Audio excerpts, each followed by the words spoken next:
فاسألوا أهل الذكر إن كنتم لا Tanya تعلمون. jawab. Jawab secara ilmiah.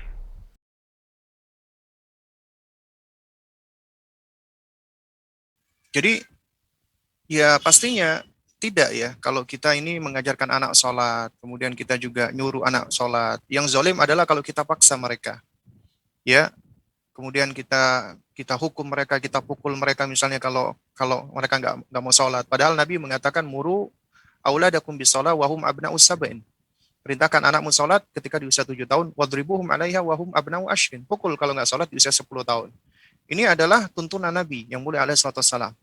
Nabi adalah tentunya orang yang paling hikmah. Nah, jadi bukanlah sikap yang hikmah kalau kita ya malah kita melakukan dengan cara-cara kita sendiri. Anak yang nggak mau sholat udah kita marahi, kita omeli, kita paksa, kita pukuli. Ini tentunya bukan suatu hal yang hikmah. Tapi kalau kita ajarkan mereka, kita seru mereka, kita kita apa namanya kita ajak mereka, ini tentunya bukan suatu hal yang zalim, tidak. Nah, namun yang lebih baik adalah ya apabila kita sebagai orang tua ya kita berusaha ini untuk memahami.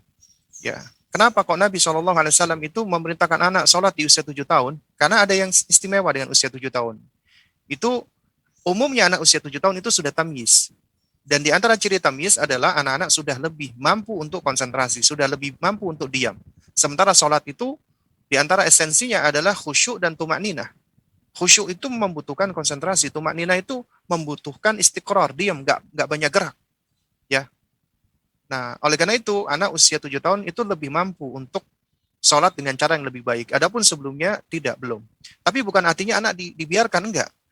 Nah, ini, ya, menurut para ulama, ya, di antara faidah dan hikmahnya adalah, di usia di bawah 7 tahun, itu kita prepare, kita mempersiapkan anak, agar mereka siap untuk ibadah. Dalam hal ini tentunya sholat, dan ibadah-ibadah lainnya. Kita memprepare mereka. Dan prepare yang paling utama di sini adalah memprepare hati mereka, mendidik hati mereka. Ya, jadi ini adalah usia pendidikan hati. Kalau diibaratkan ini pondasi. Ya.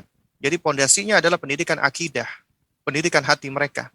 Kita sudah ya mendidik hati mereka agar ya ma'rifatullah, mahabbatullah, ya, mengenal Allah, mencintai Allah Azza wa Jalla, ya, sehingga dengan hal ini itu akan menjadi motor penggerak mereka ya agar mereka lebih semangat atau bisa berinisiatif ya di dalam ibadah kepada Allah Azza wa Jalla. Jadi kita prepare ya.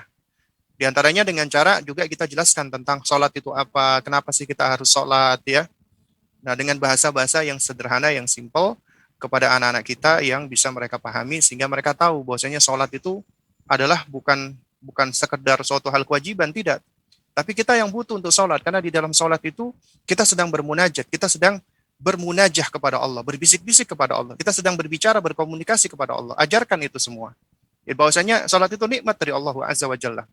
Supaya kita bisa ngomong dengan Allah. Artinya ketika kita salat, kita lagi ngomong dengan pencipta kita Allah Subhanahu wa taala. Allah berikan cara ya ketika di dunia agar kita bisa bicara dengan Allah, di antaranya melalui salat dan juga doa. Nanti di akhirat ya bagi mereka yang di dunia itu sudah sering ya senang, suka berkomunikasi dengan Allah, maka Allah akan izinkan dia untuk berjumpa dengannya, langsung bisa melihat Allah. Ya, ya wallahu taala alam bissawab.